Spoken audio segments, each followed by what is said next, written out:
Magandang araw sa inyong lahat. Ako nga po pala si Princess Gwen Marquez.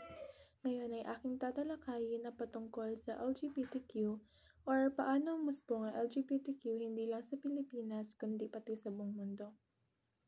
Ang pag-usbong ng LGBTQ sa buong mundo ay bunga ng mahabang kasaysayan ng pagkikipaglaban para sa pagkilala at karapatang pantao. Sa sinaunang panahon, maraming lipunan tulad ng sa Greece, Rome at iba't ibang katutubong kultura sa Asia at Amerika ang may mas bukas na pananaw tungkol sa sexualidad at kasarian. Hindi tinuturing na kakaiba ang same-sex relationship at may mga taong may gender fluid na papel sa lipunan. Ipinapakita nito na likas na bahagi ng pag-iiral ng tao ang pagkakaiba-iba ng identidad.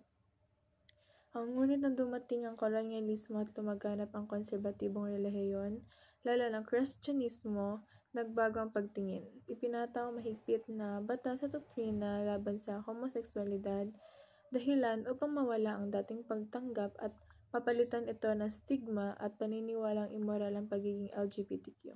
Sa panahong ito, napilitang manahimik at magtago ang maraming individual dahil sa takot sa parusa at diskriminasyon. Pagsapit ng ika-19 na siglo, unti-unting bumangon ang mga unang organisasyon at eskolar na nagtangkang ipaliwanag na ang homosexualidad ay likas na at hindi dapat parusahan. Ngunit, ang tunay na pag-usbong ng modernong kilusan ay naganap noong 1969 sa Estados Unidos sa pamamagitan ng Stonewall Riots, isang serye ng protesta laban sa pang-aabuso ng pulis sa LGBTQ community. Ang pangyayaring ito ang nagpasimula ng Pride Marches at nagbigay inspirasyon sa iba't ibang bansa upang buuin ang kanilang sariling mga kilusan para sa pagkakapantay-pantay. Mula 1970s hanggang 2000s, patuloy na lumakas ang boses ng komunidad. Lalo pang tumatag ang pagkilos dahil sa AIDS epidemic kung saan nagkaisang maraming LGBTQ organizations upang igiit ang karapatan sa kalusugan pantay na pagtrato.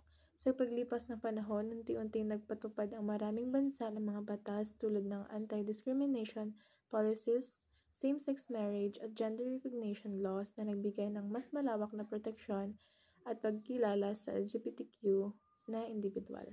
Sa Pilipinas naman, matagal nang umiiral ang gender diversity bago pa man dumating ang mga Kastila. Patunay dito ang babaylan mga leader, spiritual na maaaring babae o lalaking may pambabaeng identidad. Iginagalang sila sa mga sinaunang komunidad dahil sa kanilang mahalagang tungkulin sa kultura at relihiyon. Ngunit nang dumating ang kolonyalismong Kastila, ipinataw ang mga konserbatibong doktrinang panrelihiyon na nagbigay ng mas makitid na pananaw tungkol sa kasarian at sexualidad. Unti-unting nawala ang dating pagtanggap at dumating ang panahon kung saan ang LGBTQ ay naging paksa ng diskriminasyon. Sa kabila nito, nananatiling matatag ang presensya ng LGBTQ sa lipunan, lalo na sa sining, palabas at iba't ibang anyo ng kultura.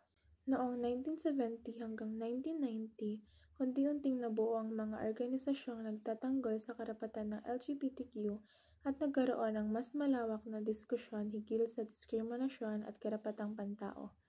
Noong 1994, naganap ang unang Pride March sa Pilipinas, isang makasaysayang yugto na nagpakita ng lakas at pagkakaisa ng komunidad. Sa mga sumunod na taon, mas dumaming LGBTQ groups, naging mas malakas ang panawagan para sa Equality Bill at mas lumawak ang pagtanggap sa lipunan. Ngayon, bagaman patuloy pa rin ang laban para sa ganap na proteksyon sa batas, malinaw na mas nakikita, mas naiintindihan at mas kinikilala ng LGBTQ bilang mahalagang bahagi sa lipunang Pilipino. Sa kabuuan ng pag-usbong ng LGBTQ sa Pilipinas at sa buong mundo ay nagpapakitang hindi bago ang konsepto ng gender diversity. Ito ang bahagi ng kasaysayan ng tao na minsang natabunan ng kolonyalismo at diskriminasyon. ngunit muling lumakas sa pamamagitan ng pagkakaisa at adbokasya. Hanggang ngayon, patuloy ang kanilang laban para sa pagkakapantay-pantay, pagtanggap at paggalang hindi lamang para sa komunidad kundi para sa karapatang pantao ng lahat.